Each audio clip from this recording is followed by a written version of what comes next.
Somos los titulares de las condiciones generales de trabajo en el ayuntamiento. Nos habla el convenio 87 de la Organización Internacional del Trabajo, que nos da facultades para pertenecer en el transcurso cuando lo consideren necesario y nos hagan. Y el convenio 98 de este año, la Suprema Corte de Justicia de la Nación, Secretaría, debería tener 6 años y medio los derechos de los trabajadores, y le dice al gobernador de Jalisco que hay que hagan la reforma correspondiente en esta administración antes de que termine el Ejecutivo Estatal su periodo, tomando en consideración algunos puntos.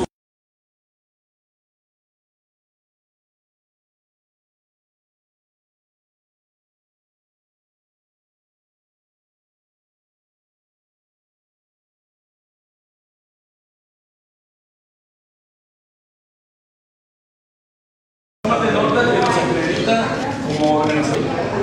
Somos los titulares de las condiciones generales de trabajo en el ayuntamiento. Nos habla el convenio 87 de la Organización Internacional del Trabajo, que nos da facultades para pertenecer en el transcurso cuando lo consideren necesario y nos hagan. Y el convenio 98 de este año, la Suprema Corte de Justicia de la Nación, Secretaría, debería tener 6 años y medio los derechos de los trabajadores, y le dice al gobernador de Jalisco que hay que hagan la reforma correspondiente en esta administración antes de que termine el Ejecutivo Estatal su periodo, tomando en consideración algunos puntos.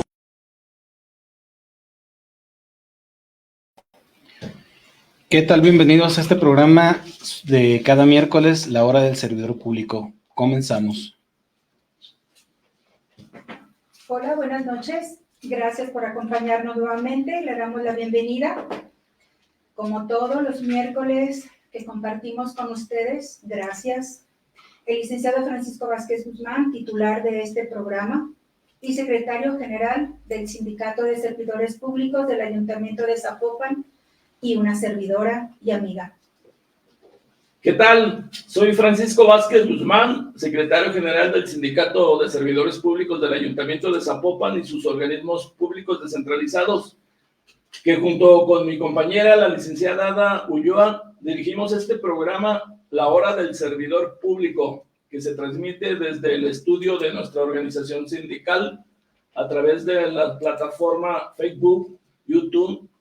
Y a todos los internautas, bienvenidos a un nuevo programa de este miércoles. Tenemos como invitado al licenciado Juan Ramón, historiador. Así es. Es una persona muy joven, como pueden darse cuenta, pero con un gran conocimiento del tema que vamos a tratar el día de hoy, haciendas en el municipio de Zapopan. ¿Quién otorga este calificativo de historiador? Al momento de titularse uno, la licenciatura en Historia, en el caso yo lo hice en la Universidad de Guadalajara, al momento de titularse ya uno adquiere el calificativo de historiador. Entonces se le asigna a la hora de recibirse como licenciado en Historia. En historia. Que es la carrera, ¿verdad? La carrera, sí es. Muy bien. Compañeros y todas las personas que nos ven, recuerden que estamos transmitiendo a través de Facebook, Spotify y YouTube. Comenten y denos un like. Que, por supuesto, tenemos un invitado de lujo, conocedor de la historia de Zapopan y más de la hacienda, de las haciendas que asentadas aquí en el municipio, y que vamos a aprovechar sus conocimientos para que nuestros televidentes tengan el conocimiento de lo que es Zapopan realmente.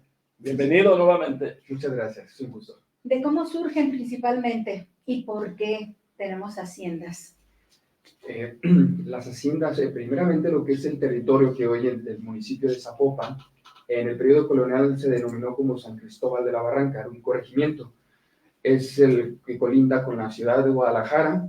Mediante la ciudad va creciendo y va demandando alimentos, se van creando pequeñas estancias o labores de cultivo o para ganado.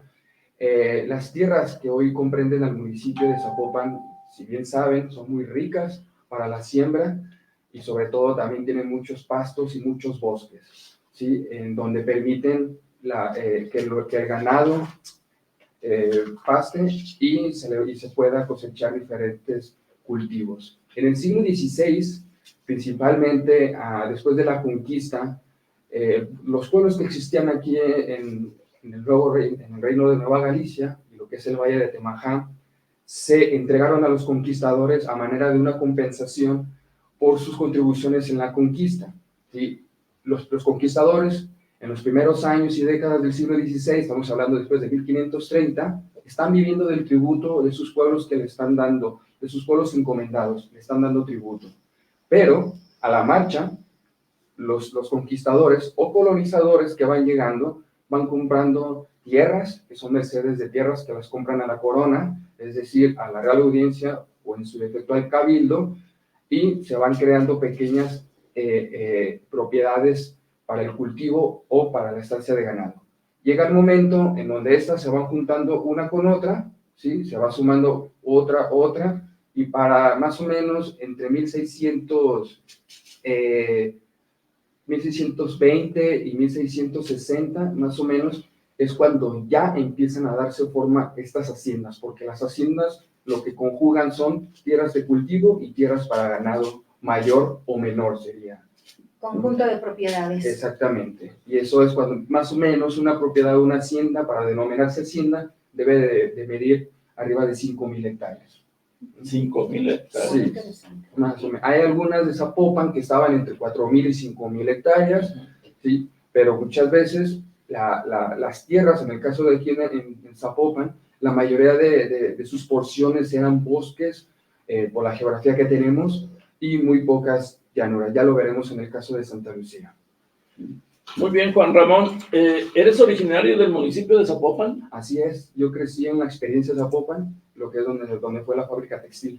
¿Aquí nació? ¿Cuánto tiempo tiene de radicar aquí? Mi edad, 36 años. ¿Y cómo nace tu interés por conocer a fondo el municipio? Por conocer a fondo fue a raíz de mi tesis, de la historia de la hacienda de Santa Lucía, porque no me podía quedar solamente con la pura propiedad, debería de conocer su entorno, porque los pueblos aledaños le ofrecían mano de obra, ¿sí? A través de repartimientos de indios o de forma libre y asalariada, ¿no? Para usted, ¿cuál sería el atractivo principal del municipio? A mí, por mi gusto, por lo que yo estudio, son las haciendas, son los cascos de las haciendas, es mi principal atractivo. ¿Qué destaca en alguna ponencia o exposición, infraestructura cultural y tradiciones? Pues en todo, porque lo que se vivió en el periodo colonial emana para hoy en día mucho de lo que vivimos hoy, tradiciones y costumbres, ¿no? La infraestructura también, la mayoría es colonial, en el dado caso de las haciendas, pues es lo que en mis exposiciones mayormente lo conjugo, esas tres cosas. Dime de una manera más clara, más llana, más coloquial, ¿qué es un historiador, Juan Ramón? Un historiador es aquel que se encarga, como dice, de hacer historia, porque hay muchos que se pueden llamar historiadores, pero solamente son profesores y no hacen historia, es decir, no escriben, no la construyen, ¿sí? No van a los archivos. Un historiador es el que se documenta, que se contextualiza constantemente, se actualiza, va a los archivos, lee bibliografía, ¿sí? Y hace una problemática de un tema. Fíjese, Juan Ramón, que yo en mi registro mental, para mí un historiador es una persona muy adulta, el que podríamos nosotros calificar en la prepa, en la secundaria, como muy nerd, dedicado siempre al estudio y enfocado siempre a la investigación, pero una persona no tan joven como usted, que verdaderamente a todos los televidentes es una persona verdaderamente culta, que por eso lo tenemos aquí, para que pueda exponernos todo su conocimiento. Y si tienen también alguna pregunta por hacerle, pues adelante. Es de las nuevas generaciones de sí, de las que valen la pena. Así es. las fuerzas básicas. Las fuerzas básicas. Se puede calificar como ciencia, Claro, como disciplina académica. no, es una ciencia. Es una ciencia porque utiliza metodologías, problematiza, ¿sí? Obviamente no es una ciencia comprobable porque nuestros documentos son los que nos manifiestan el problema que se está manifestando en una época o en una situación. Además, lo más curioso es que el pasado es el que más se mueve.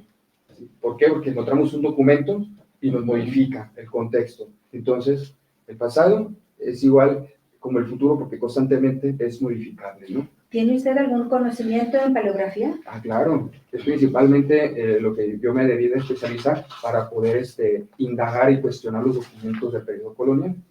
Que es un español totalmente diferente al que Así usted es. y yo estamos hablando en este momento. Claro que sí, es un castellano antiguo, los conceptos suelen significar otra cosa que hoy. Entonces, recordemos que los conceptos evolucionan y cambian de acuerdo a la época y la situación. La historia la escriben los vencedores. Eso es lo que nos acostumbraron desde la primaria, es decir, la historia oficial, que la hace el gobierno, mejor dicho, es la que hace el gobierno federal, ¿no? Y la historia, a mí no me gusta llamarlo historia de los vencedores, o que la hacen los vencedores, o historia de héroes y villanos, ¿no? Que es la historia de bronce, ¿no? Pero así no la enseñaron en la escuela, y por eso yo creo que a muchos no les gusta, les aburre la forma como se enseña. A mí me encanta la historia, la geografía, la historia, porque para mí son pequeños cuentos que nos relataban nuestros maestros, que influyen mucho. La forma en que nuestro académico o formador dentro del aula nos está narrando, la forma en que se vivieron los hechos pasados, ¿no? Y ahí es en donde pudiera entrar el gusto para que nosotros podamos adentrarnos de lleno en la materia. ¿Tiene el historiador alguna especialidad o se enfoca en el estudio de algún tema en particular? Claro que sí, un historiador no lo puede saber todo. Hay que especializarse en una cierta época. Yo me especializo en periodo colonial y en especial en las haciendas. ¿Y cómo trabajan los historiadores? ¿Cómo trabajan? ¿Tendrá usted alguna persona a quien consultar o decirle, oye, me encontré esto en el archivo, ¿cómo puedo desmenuzarlo para que pueda verdaderamente darle la asertividad y plasmarla yo en algún libro que debe tener usted, donde debe dejar sus registros? ¿Es así? Claro que sí. Sí, esto, afortunada y desafortunadamente somos pocos los que trabajamos el periodo colonial. Muchos le huyen porque los documentos coloniales son complejos. La paleografía es compleja de acuerdo a los siglos. Yo tengo un amigo, el doctor René de León Mesa, es historiador académico del CUSEA, y con él hice una gran amistad respecto a Santa Lucía, porque él también se especializa en el estudio de esa hacienda. Y de tan buena onda que él me invitó a participar en un libro y me dejó el tema de Santa Lucía, a sabiendas de que él también la estudia. Con el doctor René de León me he sentado y hemos discutido ciertos documentos que encontramos, nos reímos, lo discutimos y nos enriquecemos porque el tema de una hacienda se asemeja con otro tipo de haciendas y por los procesos que llevan a cada uno en diferentes épocas, porque una hacienda no es lo mismo en el periodo colonial que en el siglo XIX, México independiente, mucho menos en el porfiriano. ¿Y cómo escoge un historiador el tema a investigar? Ya es por gusto qué es lo que te atrae, porque en la universidad nos dan un bagaje de toda la historia, ¿sí? Desde la Edad Media, o mejor dicho, desde la antigüedad clásica con los griegos, la Edad Media, y uno, de lo que le va apasionando, o sea, va empapando, es donde ya se especializa, porque en la universidad hay materias optativas y especializantes, entonces uno ya se va inclinando por un tema, ¿no? En mi caso yo lo hice por periodo colonial desde la universidad. ¿Y el papel del historiador en la actualidad? ¿Bien complejo o me lo imagino nada más? Es complejo, la verdad que sí es complejo porque yo cuando entré a la universidad me decían de qué iba a vivir, me iba a estudiar historia, porque de maestrito era lo primero que a veces te dicen. Ahorita soy coordinador de cronistas, yo nunca llegaba a pensar que iba a tener este nombramiento, Soy investigador en el archivo, parte del consejo, pero sí es complejo porque no tenemos un campo todavía bien reconocido. Muchos de mis compañeros se han inclinado a ser profesores, ¿sí? Que es una profesión que se reconoce, ¿sí? Es de mucho orgullo, pero para los investigadores, como yo, en el caso que soy licenciado, muy poco apoyo hay, pero siempre hay quienes, profesores, que creen en las nuevas generaciones, como es el doctor René de León, quien me ha apoyado mucho, ¿no? En este caso sería uno de los personajes que haya influido en tu determinación para la dedicación a estudio del tema colonial. Así es. De nuestro pasado. Sí, y también quiero también reconocer yo a la Hacienda de Santa Lucía, cuando yo estaba haciendo mis prácticas en el Archivo General Municipal de Zapopan, con la licenciada Ángeles Partida, por ella conocí la Hacienda de Santa Lucía. Me habló de lo que se había trabajado y de lo que no se ha hecho, y entonces vi la oportunidad ahí, y con la marcha empecé a conocer también otras personas que se especializan en haciendas, y pues fuimos enriqueciéndonos y de tal manera hasta sacar una tesis de licenciatura sobre la hacienda de Santa Lucía. Excelente, sincera y creativa. Entonces sí se vive de este oficio. Sí, hasta ahorita sí. Qué bueno. Gracias a Dios. ¿Pudieras ahondar en el tema de cómo surgen las haciendas en Zapopan? Claro que sí. Hace rato lo quise plasmar de manera, con unas pinceladas, pero las haciendas surgen con una necesidad del crecimiento de la ciudad de Guadalajara, su población, y como son tierras vecinas, de las más ricas, llanas, montuosas, barrancosas, porque cada uno de los espacios son fructíferos para algo. Comerciantes, religiosos o autoridades civiles le echaron el ojo a la jurisdicción de San Cristóbal de la Barranca, que hoy soy el municipio de Zapopan, para invertir. Aquellos que no tuvieron la fortuna de meter dinero en las minas o de que hayan descubierto o heredado, invirtieron en la tierra, ¿sí? Entonces, las primeras, lo que primero invierten son en una caballería de tierra, que son 43 hectáreas, en un sitio de ganado mayor, que son alrededor de 1,755 hectáreas. El sitio de ganado mayor es para establecer vacas, caballos, mulas y burros, ¿sí? Y combinas con tu siembra de ya fuera caña, trigo, maíz o cacao, ¿no? Para los que quisieran comprar un sitio de ganado menor, tenía la obligación de establecer ahí chivos, puercos o cabras. Estas pequeñas estancias o labores de cultivo en un momento se fusionan y se convierte en una propiedad mixta. Aún sigue siendo pequeña la propiedad, ¿sí? Pero van juntando más caballerías, sitio de ganado mayor también, y ya tienen también sitios de ganado mayor, menor y caballerías. Entonces se va creciendo la propiedad, va creciendo la infraestructura. Es muy importante porque levantan cascos, tienen trojes para almacenar maíz, ¿sí? Tienen viviendas para los trabajadores. Empieza a ser un cultivo intenso, es decir, porque se está demandando, alguna ciudad, alguna población cercana está demandando alimento, pero también las haciendas son autosuficientes. Aquí yo le preguntaría, o nos dejaron los españoles esas costumbres tal vez?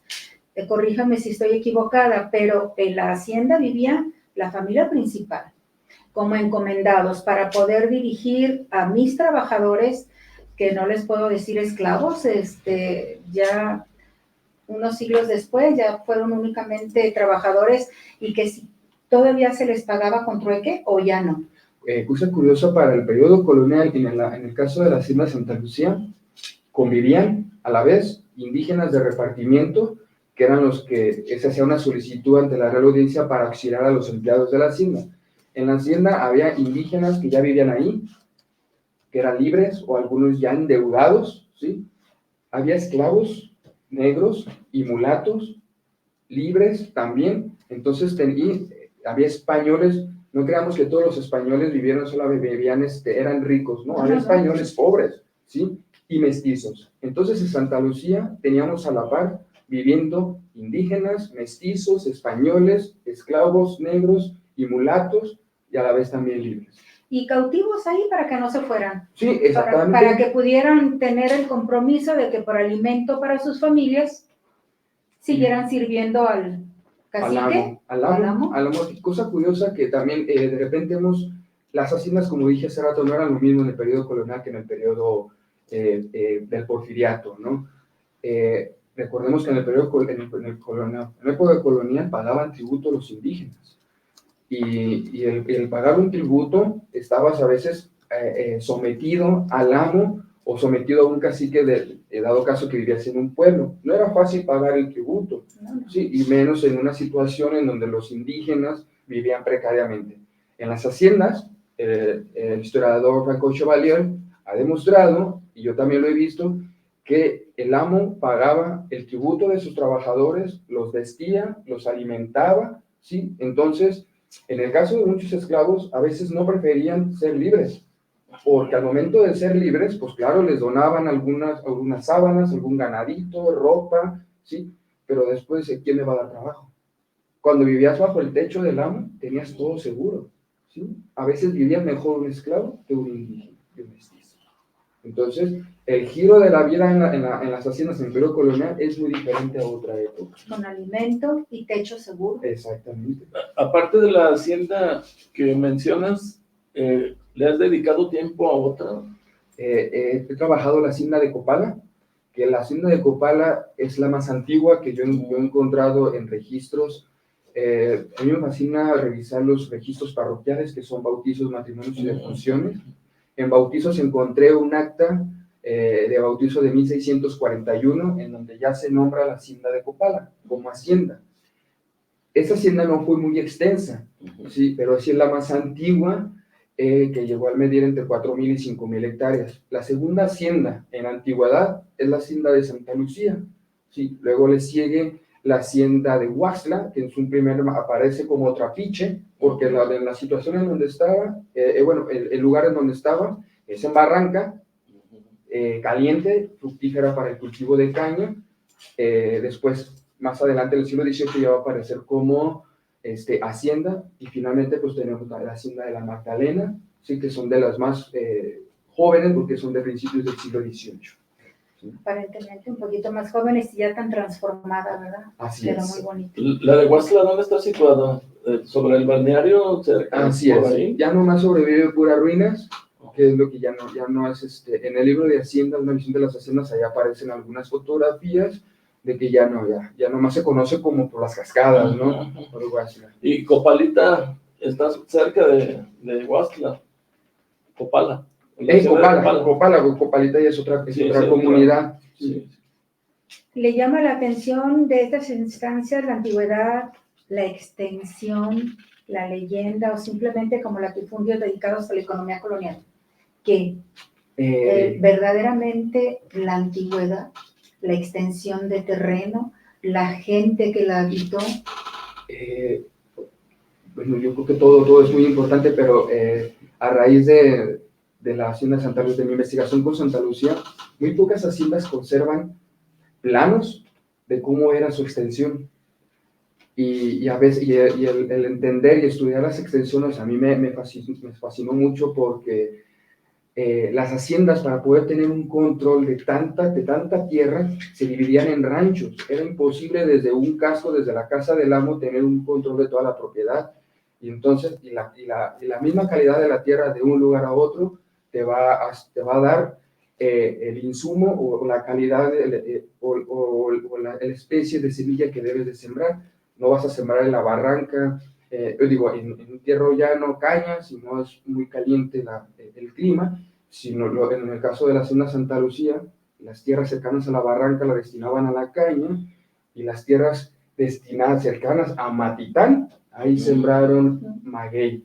¿Por qué? Por la misma calidad de la tierra, ¿no? Te está dando, ¿no? He visto que por Zapopan en varios lugares han querido sembrar maguey, ¿sí?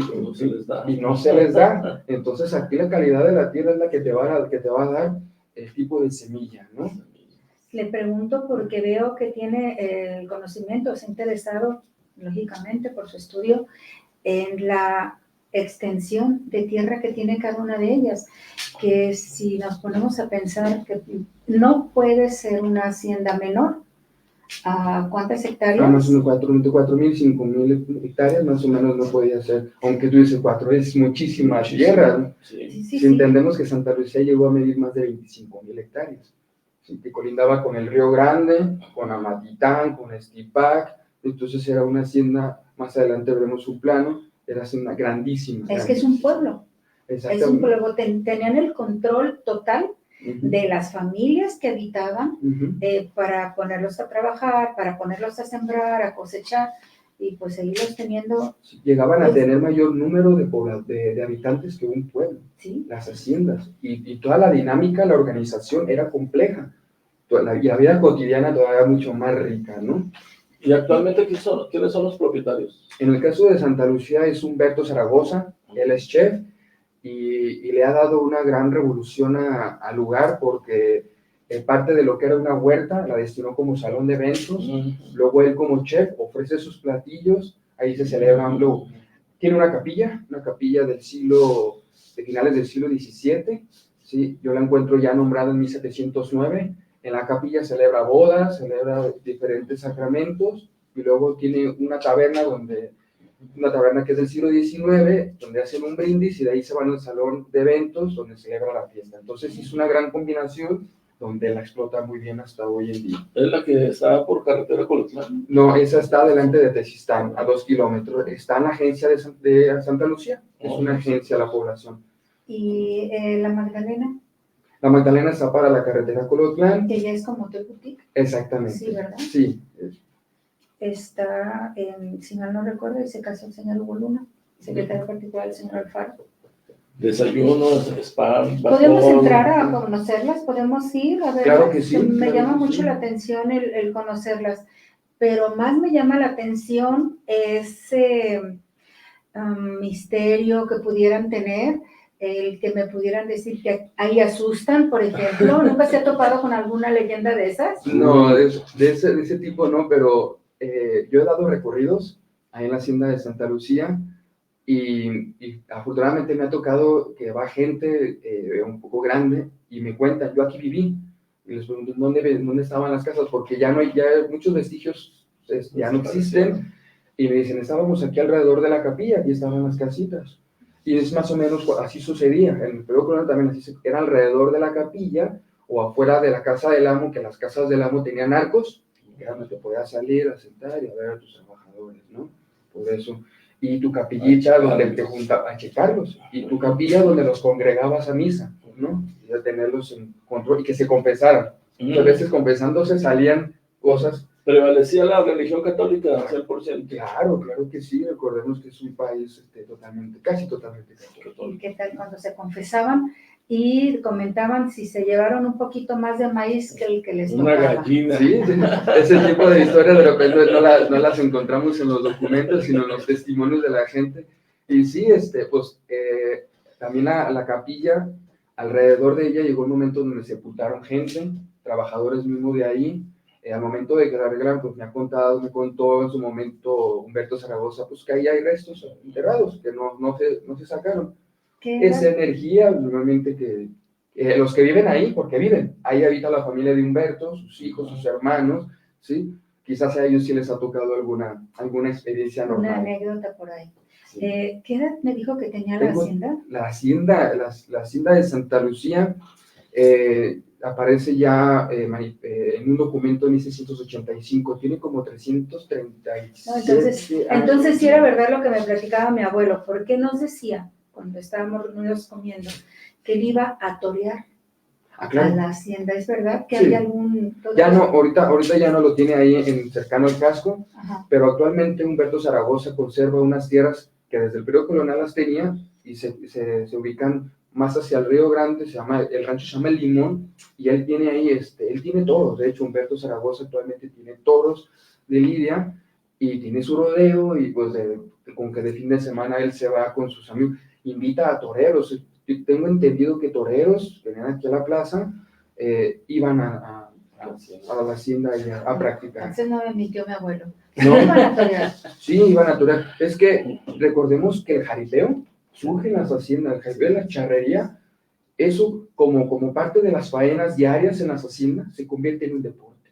Pero eso nace en las haciendas, el colear, porque había que tumbar al ganado para cortarle los cuernos, había que amarrarlos, había que... Imagina las grandes migraciones de ganado que se hacían de un lugar a la transhumancia, que se hacía de un lugar a otro. Necesitabas vaqueros que deberían de estar rodeando al ganado, y en una de esas, en un traslado de un lugar a otro, ya perdías una vaca, ¿no? Que se lesionaba, se caía en un barranco. Entonces, todo esto es interesante de todo. El charro nace a raíz de las faenas de la Sí, hacienda. qué interesante y qué padre, me gusta mucho el que haya usted venido a compartir todo ese conocimiento y está usted hablando y me estoy imaginando todas esas Gracias. vivencias que tuvieron nuestros antepasados.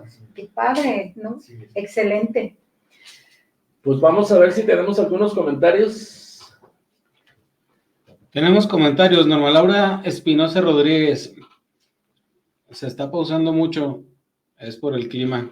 El internet a veces falla. Ah, okay. Sí. Pero aquí en cabina no se está pausando. Está todo bien. Norma Laura Espinosa Rodríguez. Hola, buenas tardes. Muy buen tema. Felicidades y saludos, Lic Paco y al historiador.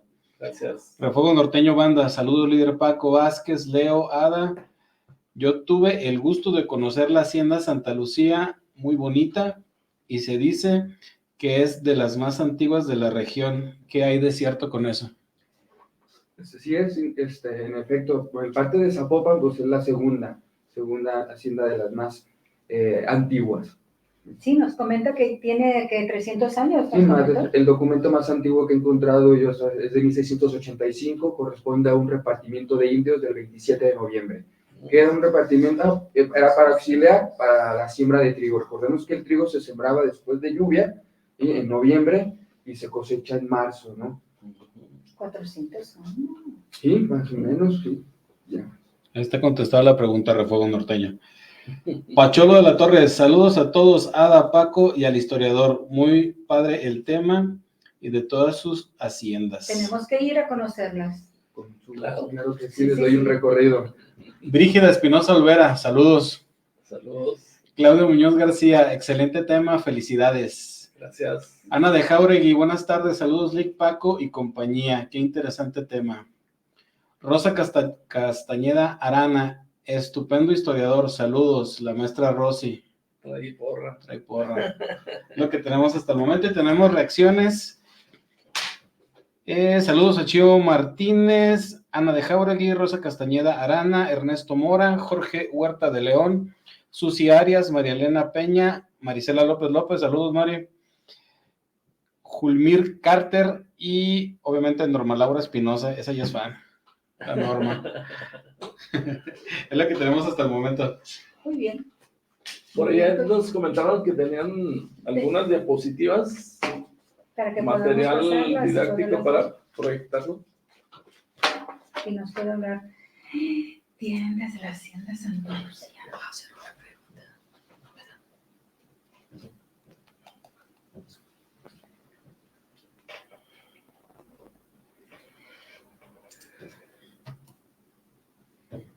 Pues allí tenemos las imágenes de la hacienda. Estas imágenes las puse para quien no conozcan.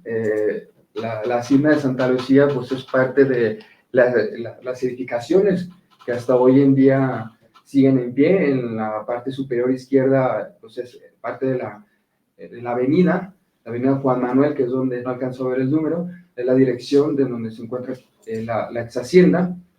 Es la avenida Juan Manuel Rubalcaba, número 139, en la agencia Santa Lucía, municipio de Zapopan, Jalisco. Estas pequeñas fotografías, por la parte superior izquierda es una troje, donde se ve una cortina. La troje eran bodegas para almacenar los productos agrícolas.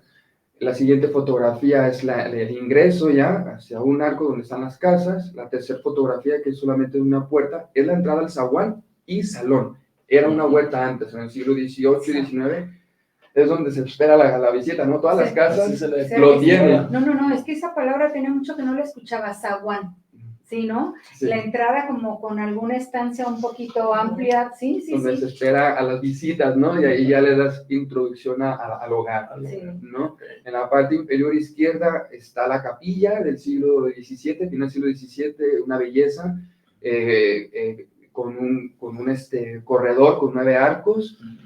Enseguida tenemos una caballeriza ya totalmente abandonada. Ahí se alcanza a ver un puerquito, la vez que tomé la fotografía, un acostado. Y la última fotografía es una taberna fábrica de hacer mezcal, pero esa fábrica ya es de finales del siglo XIX, más o menos de 1892, cuando la hacienda Santa Lucía deja de producir caña y se empieza a dedicar también a la siembra de maguey y a procesarlo. Ya actualmente ya no existe.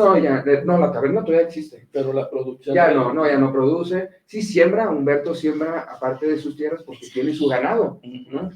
Espero que el señor Humberto Zaragoza, propietario y dueño de toda esa maravillosa propiedad, no lo haya deformado mucho. No, la verdad que no, ni los colores. Está en su derecho, Sí, por claro. supuesto, pero es que está tan maravillosamente conservada. Exacto, es bellísima. Bueno, yo aquí uso algunos conceptos y preguntas, como hace rato preguntaban cómo hacemos historia, pues hay que primero contextualizarnos con los conceptos y para poder indagar y desarrollar un tema, pues hay que crear preguntas, ¿no? Claro. Yo aquí elaboré los conceptos que es confirmación de tierras, composición de tierras y fundo legal. Brevemente les aclaro que es una confirmación de tierras. Simplemente era una muestra de tus títulos ante el juzgado privativo de tierras para demostrar que tenías legalmente las tierras, que concordaran tus títulos con las tierras. Muchas veces los hacendados, con temor a que vieran que en sus títulos había alguna tierra irregular, no confirmaban sus tierras. ¿Qué preferían hacer? Componerse con su majestad. Aquí es cuando entra el siguiente término, que es composición de tierras, porque a través de las composiciones de tierras, la corona o el rey te legalizaba cualquier anomalía con alguna tierra. Es decir, alguna invasión a algún pueblo de indios, alguna mojonera extendida como solía hacer para abarcar más territorio, huecos o baldíos, tierra barrancosa que no estuviera bien documentada, el rey te la legalizaba. A ver, Juan Ramón, pero estamos hablando en México, ¿nunca ha habido monarquías? O sea que el rey, ¿de dónde salió? Cuando hablamos del rey, es el rey de España, y el rey de España era cualquier rey en turno, pero se creaban leyes a través del Consejo, el Consejo de Indias y el mismo rey armaban todo un conglomerado de leyes para tener un control de la corona. Okay. ¿Sí? Tenemos unas preguntas aquí en vivo. Pregunta María de Los Ángeles, Partida Flores, ¿nos puede decir de dónde llevaban indios a levantar la cosecha? Los indios, a través del repartimiento de indios, iban del pueblo cercano de Tezistán, de Izcatán, San Esteban, a San Juan de Ocotán algunas veces, y pues entre esos pueblos eran los que constantemente, en algunos años para lo que es en noviembre, eran cuando se remitían. Cosa curiosa es que el pueblo de Nextipá, que también está cerquita, jamás hubo indios de repartimiento hacia Santa Lucía. Ese es un tema también muy interesante, el por qué no se trasladaban a Santa Lucía. ¿Qué eran las calpanerías? Las calpanerías. Ahorita no lo recuerdo. ¿Calpanerías? Uh-huh. Aquí la pregunta que hizo la persona, la primera pregunta que le hizo, recordando que eran mucho mejor tratados los indios que vivían ahí y que preferían estar ahí esclavizados, porque si los dejaban libres ya no sabían qué hacer, ya no tenían un techo seguro, ya no tenían la comida para poderles brindar a sus hijos, y estando cautivos vivían mucho mejor. Sí, pues, bueno, no tanto la palabra como esclavizados, porque pues no eran esclavos los indígenas a comparación de un negro o mulato, pero tenían todos los servicios que podía necesitar una persona en su vida cotidiana. El amo se los ofrecía y los defendía también en cualquier problema con el cacique de su pueblo, es decir, con el gobernador. Si a veces quería abusar de ellos, los indígenas recurrían al amo. Y aparte, ¿sí?, estaban protegidos. Sí, hay muchos censos en donde aparecen muchísimas familias viviendo en las haciendas, en la hacienda Santa Lucía. Con estas extensiones. Exacto. Y en las haciendas surgen los ranchos. ¿sí? Y de las haciendas se desprenden los ranchos. ¿Sí? Y en los ranchos había que habitar gente, había que tener gente poblando, porque había que cuidar la cosecha, la siembra y el ganado, ¿no? Otro de los conceptos, perdón, para terminar ahí, es el del fundo legal, que era un fundo legal. Esto es muy importante porque lo vamos a ver más adelante. El fundo legal era el territorio, era un cuadrado, una dimensión territorial que le había otorgado las leyes de Indias para que estableciera su pueblo. Cuando hablamos de fundo legal del pueblo de indios de Tezistán, hablamos fundo legal del territorio, el pueblo es la gente, ¿sí? Y ya la denominación del pueblo, ¿sí? Entonces, estos fundos legales tenían unas medidas, porque hoy en día si vamos a los pueblos, si andamos ahí puebleando, vemos que la iglesia siempre está en medio, enfrente de una plaza, la presidencia municipal, algunas otras instituciones. La corona no hacía las cosas a lo tonto, lo tenía bien estructurado desde el centro de la población, calles trazadas, una cuadrícula, tablero de lamero, tablero de ajedrez.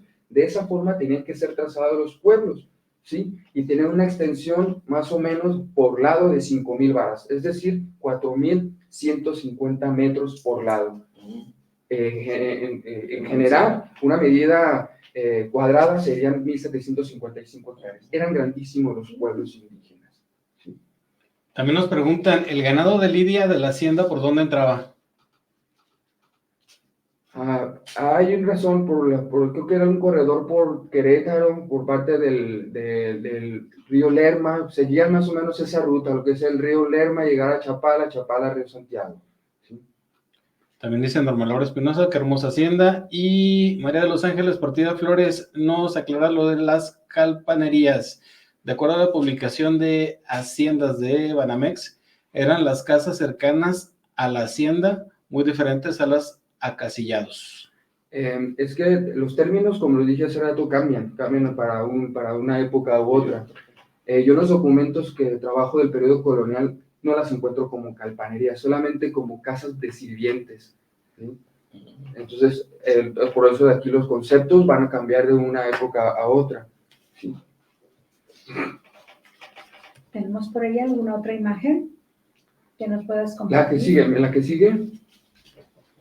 Esto ya hablé, es cuando se origina la hacienda de Santa Lucía. Ese documento que aparece en la parte derecha es el repartimiento de indios, donde se solicita, y es la solicitud de repartimiento de indios, donde solicita 30 por el propietario en turno, el capitán Agustín de Gamboa, para la hacienda de Trigo. Ahí vienen los indígenas que se solicitan, 10 de Tezistán, 10 de San Esteban y 10 de Izcatán. Y queda bien registrado además. Así es. Y esos documentos, ese documento es el que nos da la pauta. Es el documento hasta ahorita encontrado más antiguo donde se nombra Santa Lucía, a la hacienda como Santa Lucía, porque también a través de registros parroquiales, en 1681 encuentro que la hacienda aparece con el nombre de un apellido de la propietaria anterior al capitán Agustín de Gamboa, que se llamaba Juana de la Rocha. En 1681 yo encuentro algunos bautizos en donde dicen fulanito de tal nació en la hacienda de Rocha, o fulanito de tal nació en el rancho de Rocha, ¿sí? Entonces, después, ya 4 años después, en el 85, es cuando ya aparece textualmente como Santa Lucía, ¿no? Santa Lucía. Ahí dice de Tezistán. De Tezistlán, exactamente, en el documento aparece la hacienda nombrada Santa Lucía de Tezistlán.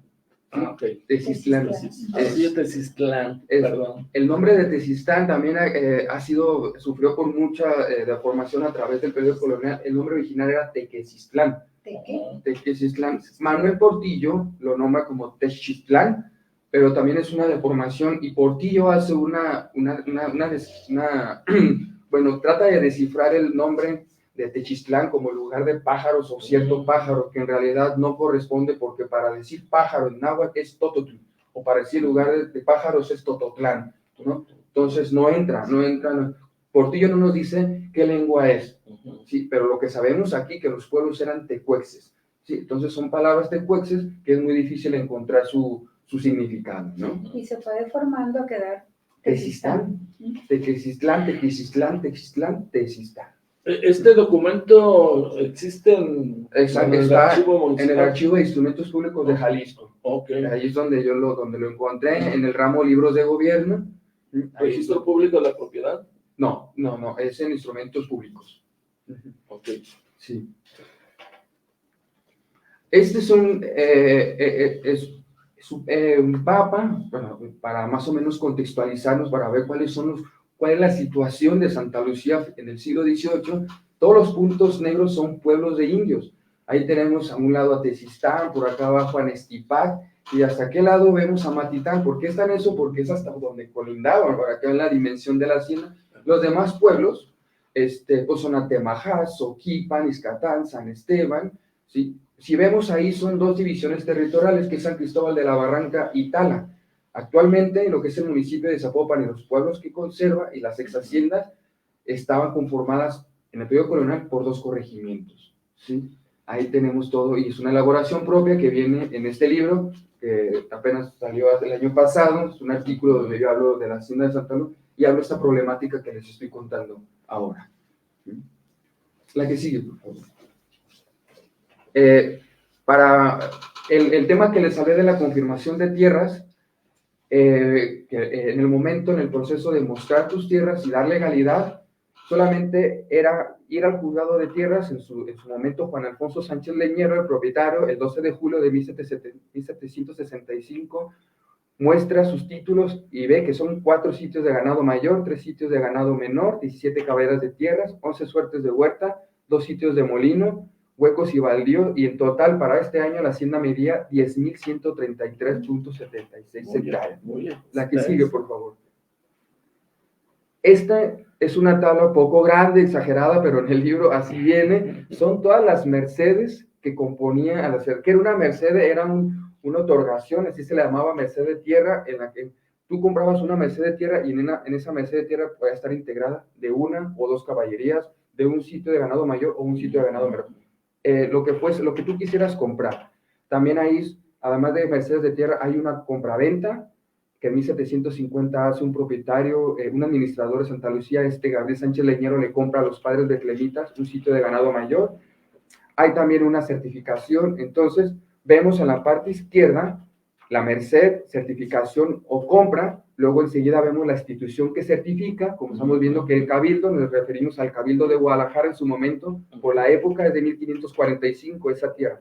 Como les dije hace rato, los primeros colonizadores y conquistadores, además de su encomienda, que los indígenas tributarios le daban su tributo, que es con lo que vivían, empezaban a comprar tierras y a la vez, medio con la trampa, agarraban indios de su encomienda y los mandaban a trabajar a sus tierras particulares, no pagándoles. Entonces, por eso vemos ahí a Cristóbal Romero, que es conquistador, por eso se llama la Barranca San Cristóbal, por este conquistador Cristóbal Romero. Él compra una pequeña 2 suertes de huerta, que son 6 hectáreas nada más, ¿sí? Luego abajo vemos a otro conquistador, que es Francisco Estrada. También él compra otras 2 suertes de huerta y un sitio de molino. Los sitios de molino son los que recibimos para molerle la molienda del trigo, ¿no? Que se ponían en las riberas.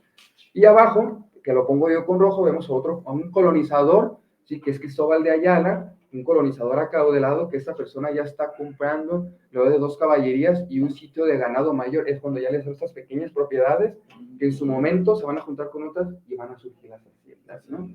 Todas estas tierras, estas mercedes y compras es lo que componía Santa Lucía para 1750. La que sigue, por favor. Ya existía de plano el ayuntamiento, ¿no? El ayuntamiento, no. La palabra ayuntamiento es para el siglo XIX. Okay. Se llama el cabildo, es el cuerpo de gobierno. O si te refieres a ayuntamiento como cuerpo, ¿verdad? Como figura ya jurídica de gobierno. Sí, ya existía, porque existía el ayuntamiento civil para los españoles, que eran en la ciudad, y el cabildo o ayuntamiento indígena, que el ayuntamiento o cabildo indígena, la figura surge en 1549, ¿no? Entonces cada pueblo de indios tenía su cabildo, tenía su alcalde, su regidor, ¿no? Entonces era parte. Ese es el mapa que yo les hablé, es una belleza.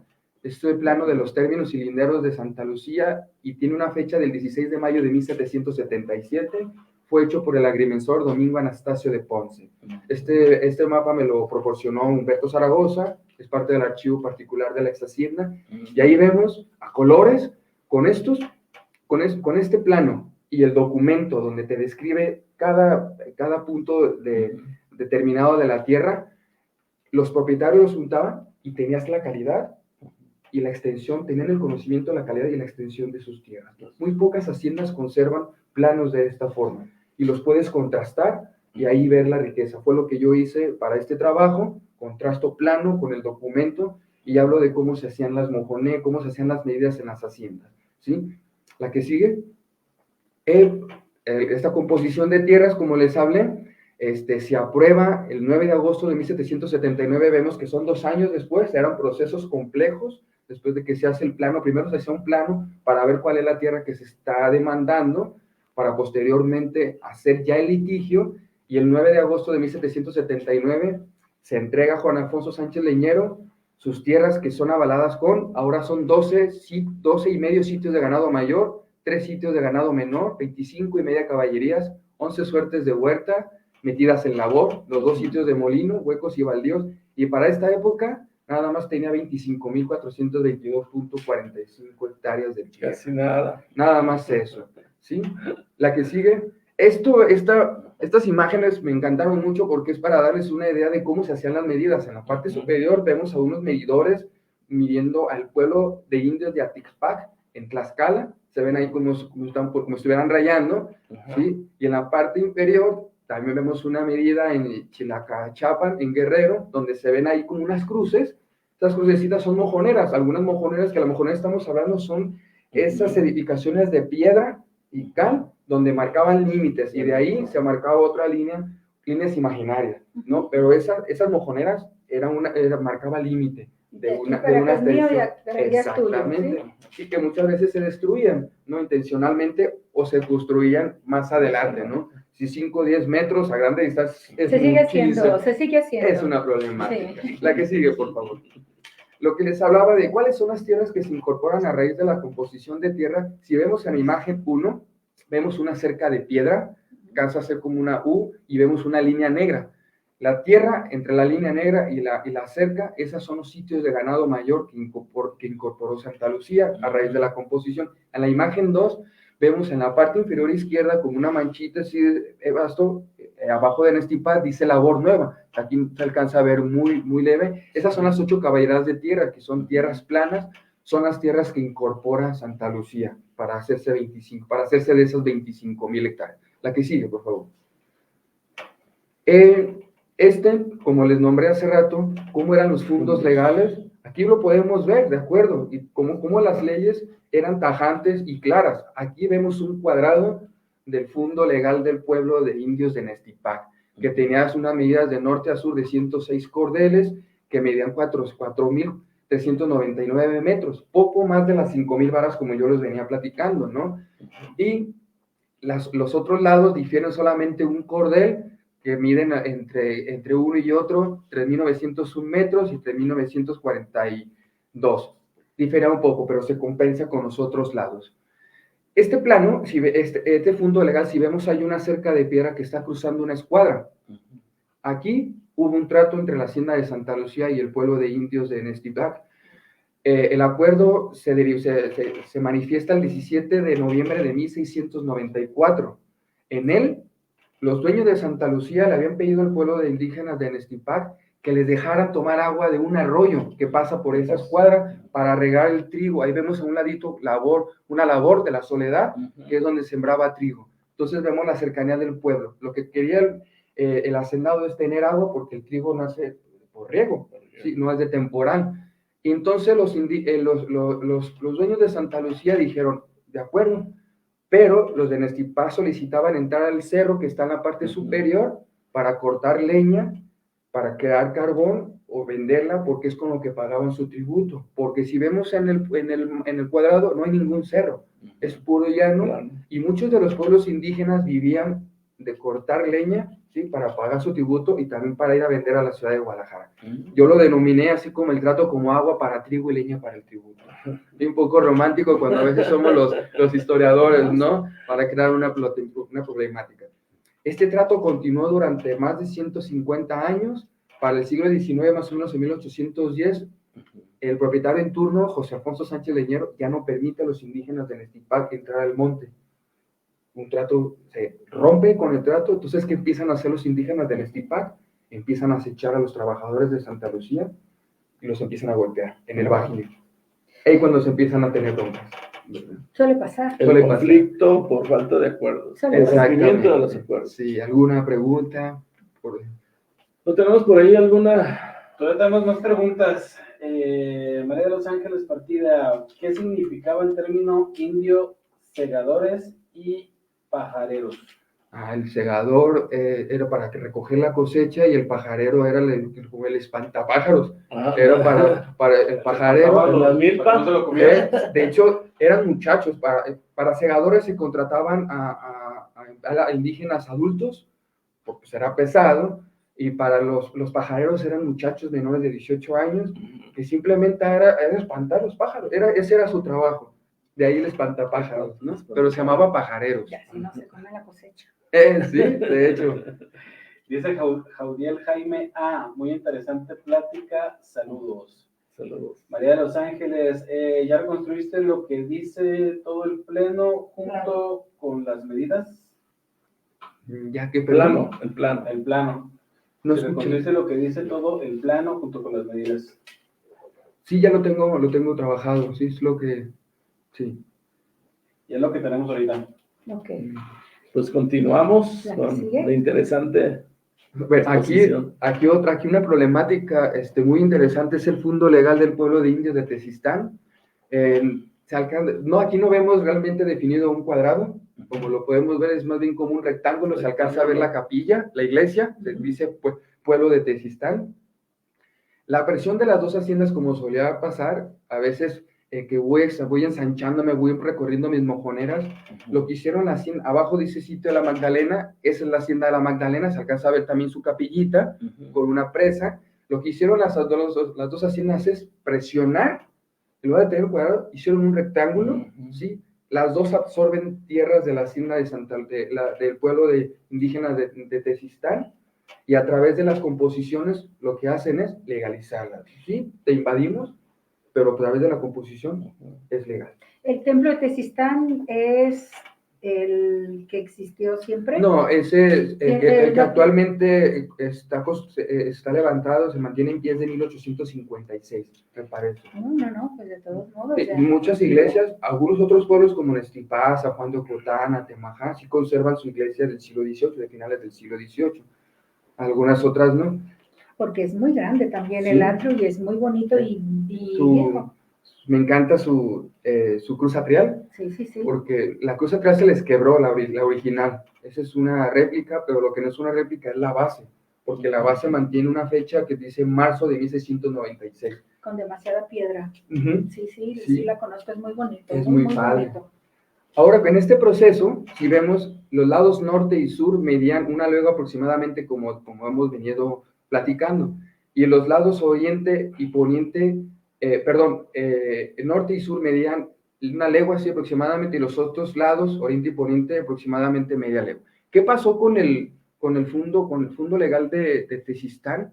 La corona le entrega las tierras que habían usurpado a las dos haciendas, pero para compensar a este pueblo, la parte inferior izquierda, bueno, más o menos a medias, dice, dice, con este paralelo se completó al pueblo la falla de Oriente y Poniente. Ahí nos da a entender que hubo una falla en Oriente y Poniente por las dos haciendas. Luego en la parte derecha, donde dice pueblo de Tezistán, a un ladito hay otras palabritas, que es lo que dice, esta es la tierra del norte que se les dio. Entonces, con estas tierras están compensando al fondo legal. Entonces, lo que tenemos ya es un polígono deforme. Dentro de sus estudios o escritos de investigación, ¿no hay registro de las fallas geológicas que existen o que se han presentado en los últimos años? Para lo que yo me especializo superior colonial, no he encontrado que se nombren, pero sí sabemos que actualmente en Nestipac es donde ha habido fallas, ¿no? Pero me parece que todo eso tiene que ver ya con la explotación de los mantos acuíferos, ¿no? Sí, debe de ser, También. porque hay mucha agua. Sí. Mucha agua por ahí. ¿Es referirse a la falla de San Andrés? No sé, yo me acuerdo que se batallaba un poquito cuando se presentaban esas enormes grietas, que verdaderamente la longitud era bastante, porque pues el ayuntamiento de Zapopan, para su atención, era muy difícil podría tener. Sí, pues el territorio municipal, el territorio de Zapopan hasta la fecha sigue siendo riquísimo en recursos naturales, ¿no? No de gratis tenemos hasta cerveceras, algunas cerveceras en el propio de cerveza artesanal, ¿no? Instaladas, el montón de fraccionamientos, ¿no? Que necesitan nuevamente agua, ¿sí? Nos estamos acabando los ranchos, lo que eran los ejidos, ¿sí? También, porque los ejidos ya están poco a poco soltando las tierras a raíz de una ley que me parece que es la que le impone, no sé si fue Salinas de Gortari, que a partir de CONEM, los ejidos ya pueden también vender sus tierras y pues hoy yo vivo en Tezistán, ella tiene su casa y allá crecen y crecen fraccionamientos y se va acabando el paisaje, aquella exvilla maicera, porque la exvilla maicera obtiene el título por las tierras de Tezistán, no por el municipio, no por la villa, el título de esa, no, es por la zona, porque allá a veces le llamaban hasta las regaderas, del montón de agua que caía y cae a la fecha. Sí, sigue teniendo mucha agua. Así es. La que sigue, por favor. Pues bueno, aquí son de los límites de Santa Lucía hacia el norte. Esto lo quise también poner porque llegó a colindar con las tierras de la cofradía de Tezistán. Los de Tezistán, a más de las tierras de su fondo, tenían 8,5 sitios de ganado mayor y 2 caballerías de tierra que habían sido medidas el 28 de julio de 1696 por Juan Bautista Bugueiro. Estas tierras, muchas veces a los pueblos indígenas los solventaban. ¿Qué es una cofradía? Es una cofradía, una hermandad, y la mayoría de todos los pueblos indígenas las deberían de tener, y la patrona de la cofradía siempre es la Virgen de la Concepción, ¿no? Entonces, para celebrar la fiesta de esa patrona, había que sacar recursos. Por eso hoy en día que no nos extrañen los fiestonones en los pueblos, porque tenían de dónde sacar. Aquí, como vemos, a comparación de Nestipac, Tezistán tenía unas tierras con un montón de bosques que le proporcionaban maderas, ¿no? Entonces, por eso nunca tuvo problemas lo que es la hacienda, el pueblo de Tezistán, ¿sí? Entonces, esto es una muestra de cómo hasta colindaba con pueblos, cofradías, ¿sí? Tierra de particulares, ¿no? Entre otras. Santa Lucía, en este año de 1777, ya no podía expandirse a ningún lado, porque ya colindaba con varios propietarios y pueblos indígenas, a menos que les comprara los pueblos. La que sigue, por favor. Este también es un pequeño, los alcanzan a ver los límites en la parte inferior, la lila negra, seguimos, se ve muy tenue, pero estas sierras se llaman el Jocoque, que en un momento fueron parte de la Hacienda de la Magdalena. Aquí está colindando con la Hacienda de la Magdalena, ¿sí?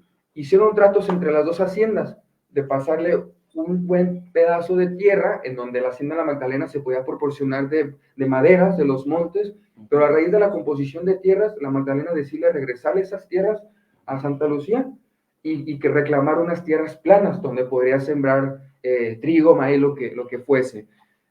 Esta problemática la va a resentir la Magdalena en 1810 porque empezó a tener problemas con la hacienda de Huastla, precisamente por la invasión o corte de leña. Entonces, y Santa Lucía sí tuvo como su propietario y no tuvo esa visión a futuro, porque para el siglo XIX Santa Lucía va a proporcionar de maderas a las fábricas textiles para mover las máquinas de vapor. Entonces de ahí salían cargas y cargas de leña para empezar principalmente para la fábrica vecina que era la de la escoba. La escoba, la hacienda escoba actualmente. La que sigue, por favor. Es todo. Pues es parte de mi presentación. ¿Y qué nos puedes platicar de la hacienda de la escoba? De la hacienda de la escoba, la propiedad en el siglo XIX, me parece que es de las más antiguas, creo que surge en 1843, si no mal recuerdo, y surge en terrenos que eran de la hacienda de la Magdalena. La compra en su momento, el propietario, si no mal recuerda, era Manuel Olazagarre, sí, era el propietario, y él vende esa fracción de tierra que hoy en día está cruzando la carretera, cruzando la calle, como quien dice la pura carretera, ¿sabes? Sí, enfrente de la Magdalena. Y se le denomina la escoba porque cercano ahí crecía la plata esa de popote para hacer la escoba, por eso se le denominó la escoba. Y también cercana a la presa que vimos ahí porque necesitaban agua. Sí, en su primer momento había que mover las máquinas con la presión, ¿sí? También pasaba el Río Blanco muy cerquita de ahí, que también hay una fábrica llamada Río Blanco, por el río, simplemente, ¿no? Muy bien, pues muy bien. Qué interesante. Excelente tema. Me encantó escucharlo Muchas y gracias. conocer más de lo que debemos de conocer en nuestro municipio, porque muchas veces Sí. estamos yendo a otra parte y no terminamos de conocer donde verdaderamente deberíamos. ¿Algún comentario que tengamos por ahí? Dice María de los Ángeles, felicidades, se ve que te has compenetrado en la información de la hacienda.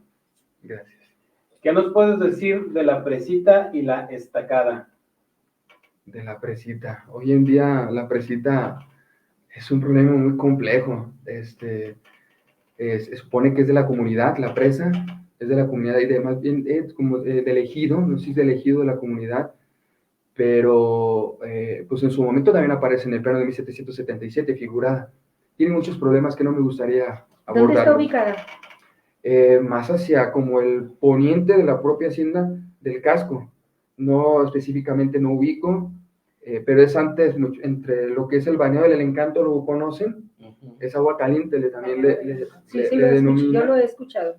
Ese balneario aparte de la hacienda de Santa Lucía, pero la presita o presa se encuentra entre esos dos lugares, entre el casco y el ojo y el agua caliente, pero es un tema que vino histórico, pues, proporcionaba agua, claramente, pero hoy en día es un problema social, un problema muy social ahí en la comunidad de Santa Lucía. Dice Sandra Jiménez, un saludo para todos y mucho éxito. Qué interesante tema. Muchas gracias.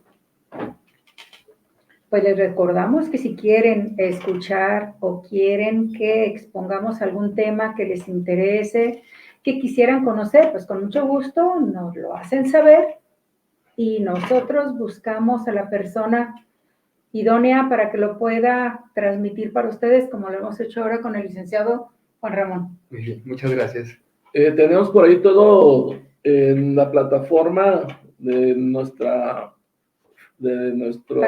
página, el programa, todos los programas que hemos estado realizando en el YouTube permanecen por tiempo indeterminado, pues si a alguien le interesa consultarlo, es muy interesante la aportación y el estudio de nuestro invitado y que de alguna manera pues esto fortalece la idiosincrasia de todos los zapopanos, porque estamos hablando de las épocas precolombianas. De nuestro territorio, además. sí, claro, de nuestro territorio. Coloniales. Pues no sé si podemos que nos des una conclusión. ¿Quisiera añadir algo? Pues un mensaje a los la verdad televidentes. Nuestro municipio de Zapopan es muy rico en historia. Hace mucha falta trabajar, falta mucho apoyo por parte de las autoridades, porque hacer historia no es sencillo, hay que ir a los archivos, se necesita mucho tiempo estar ahí en los archivos, de repente también tenemos mucha problemática para poder publicar, ¿sí? Afortunadamente hay profesores o investigadores que creen en las nuevas generaciones, pero aún así pues yo invito a las autoridades que pongan más atención a los investigadores del municipio, a los consejos, a las dependencias encargadas en la difusión de la cultura y la historia, porque realmente el conocer nuestro pasado nos da para entender el presente. ¿Sí? El que no conoce su historia, ¿no? Como dicen, está condenado a repetir los mismos errores. Entonces, en nuestro municipio lo que tenemos es para admirar todo lo que fue y lo que sigue siendo y lo que puede ser, ¿no? Y pues yo los invito a que visiten los pueblos. Todo el año hay fiestas patronales, hay gente, a mí me impresiona que hay gente que no conoce Tezistán, que vive aquí en el centro de Zapopan, no conocen Estipac, no conocen San Juan de Ocotán. En lugar de que se vayan a otros pueblos alejados, comiencen con los de su municipio, y de ahí se van a los demás. Y los interesados en contactarte, ¿tienes algún medio electrónico, una red social? Pues me pueden encontrar en el Archivo General de Zapopan, ahí estoy de lunes a viernes, de 7 de la mañana a 3 de la tarde. Pues en Facebook me pueden encontrar como Juan Prieto, ahí los interesados. Y pues nada más, no tengo otras cuentas hasta ahora, sí. Pues muchas gracias No, por estar gracias con a ustedes. nosotros y compartir tus conocimientos con los ciudadanos, los trabajadores, los servidores públicos, a través de este canal digital de nuestra organización sindical que se transmite los miércoles a la hora del servidor público de 7 a 8 de la tarde. Y atendamos la indicación que nos da o la sugerencia de visitar a nuestros pueblos, nos ilustramos y podemos comentar sobre ellos para que otras personas también los visiten y conozcan nuestra riqueza en infraestructura, cultura y demás. Así es. Muchas gracias por estar aquí. No, gracias a ustedes por la Muchas invitación, gracias. fue un gusto. Pues continuamos con las actividades que hemos realizado en esta semana por parte del sindicato. El día de hoy, 17 de julio, se celebra el Día de la Secretaria y del Asistente Administrativo. Por ahí otorgamos algunos detallitos a las secretarias y a estos asistentes administrativos para que se deleiten con una bebida refrescante. Un vinito. Hoy tuvimos también aquí en las oficinas del sindicato de Aldama 59, por el insistente trabajo de nuestro secretario general, el refrendo de licencia para conductor de motocicleta, pues la licencia de conducir, el refrendo que necesitamos tener siempre nuestra licencia al día. Y estuvieron aquí de 9 a 3 de la tarde para la comodidad de todos que pudieran venir a realizar su trámite e irse con su licencia vigente. Tenemos también un convenio con la papelería Oportunidades con un 30% de descuento, pero no nada más en el momento de entrar a la escuela, nuestros chicos. Todo el año, si vamos a la papelería, nos pueden surtir las listas de nuestros niños y vamos a gozar del 30% de descuento. Acudan, tienen muy buena atención y un surtido extraordinario. Estamos invitando a estudiar la preparatoria a todos los trabajadores o familiares 100% en línea y a través del convenio que tenemos con Innova Prepa Virtual. Interesados, pues comunicarse con nosotros o al teléfono que está en pantalla.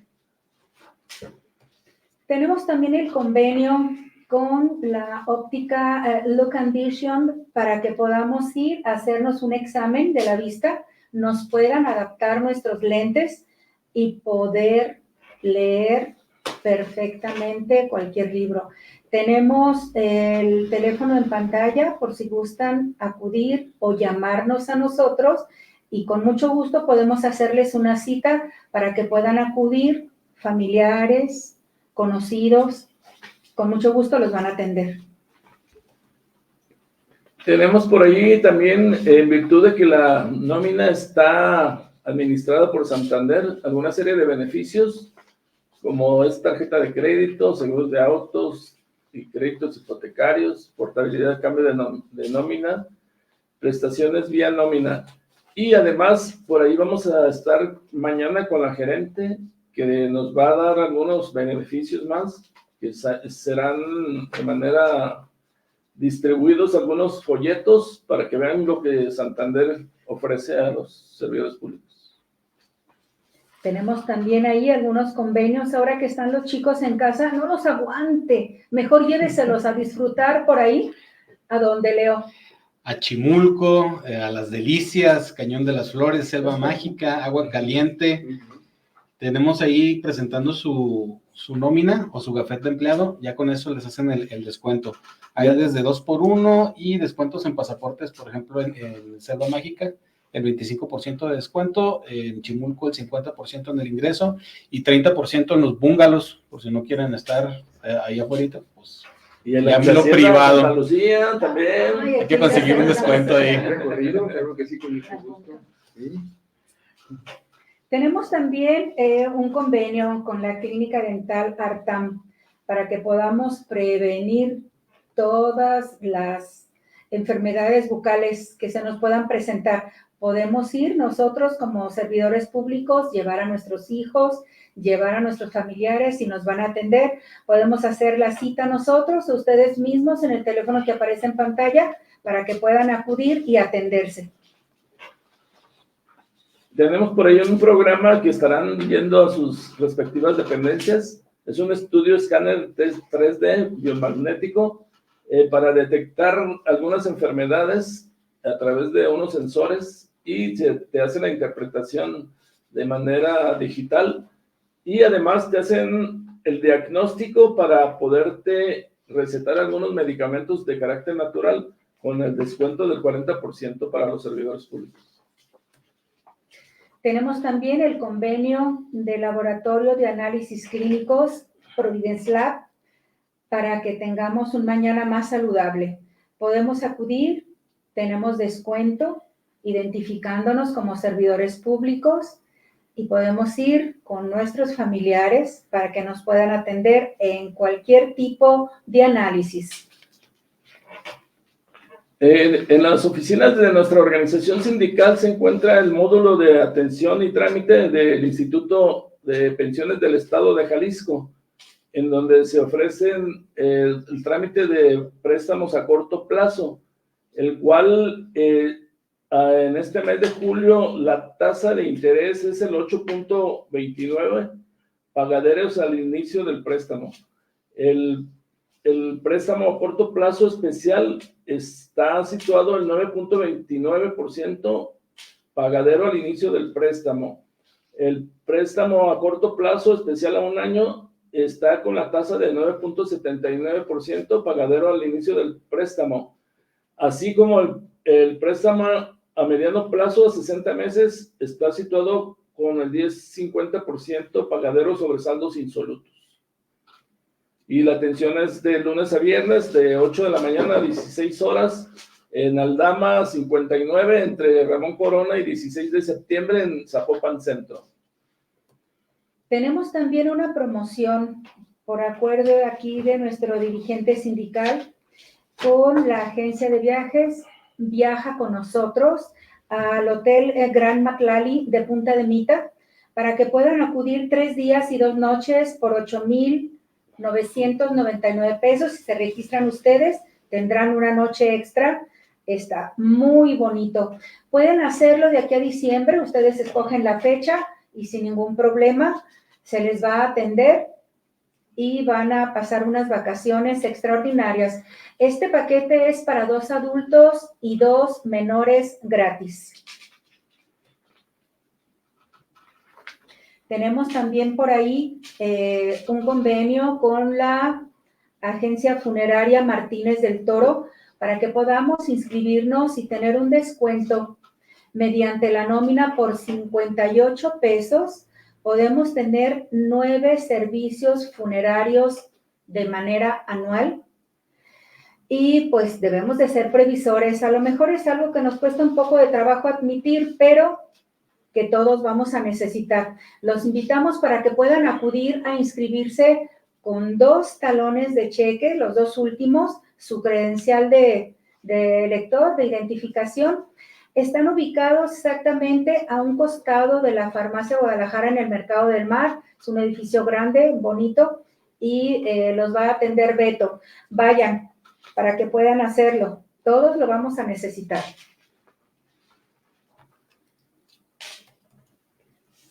Y nos despedimos. Nos despedimos de este programa, esperándolos el próximo miércoles de 7 a 8 por este Facebook. A todos los internautas para que nos sintonicen y tenemos algunos temas importantes que presentar. El próximo miércoles tenemos al licenciado Cuauhtémoc Gámez, es servidor público, va a ser regidor en la siguiente administración, es una persona regidor muy electo. Sí, regidor sí, sí. electo estará en este estudio hablándonos de cuál es la perspectiva del futuro gobierno. Pero no sin antes darle las gracias a nuestro excelente invitado. Muchas gracias. Muchas Juan Ramón. felicidades y nuestro reconocimiento, y cuenta con nuestra organización sindical para poder apoyar estas demandas para que sigas avanzando en el ámbito de la historia. Muchas Haremos gracias. un viaje a la Hacienda Santa Lucía. Si quieren inscribirse, escríbanos o llámenos para organizar el recorrido con nuestro invitado. Hasta luego. Bye. Nos vemos. Nos vemos el siguiente miércoles. Recuerden darle like, compartir, suscribirse en Facebook y escucharnos en el podcast de Spotify. Y obviamente, pues en Facebook se queda para que lo vean en el momento que ustedes quieran. Nos vemos el próximo miércoles.